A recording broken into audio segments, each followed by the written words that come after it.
Prokurori Republikan Lupço Kocevski ka njoftuar se hetimi për rastin e tragjedisë në Koçan pritet të përfundojë për 10 ditë, ndërsa më pas mbrojtja do të ketë mundësi të shqyrtojë provat, kurse aktakuza pritet në mesin e qershorit. Për momentin Kocevski tha se hetimi është në një fazë shumë sensitive dhe se janë marrë në pyetje mbi 300 persona.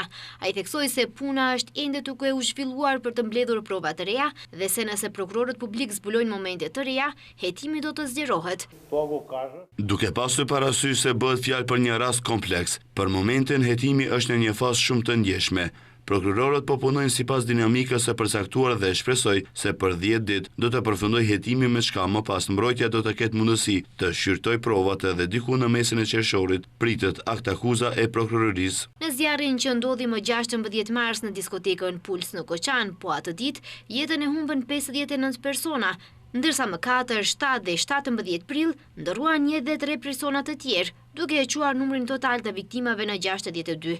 Nga zjarri mbetën 196 të lënduar që u trajtuan brenda dhe jashtë vendit.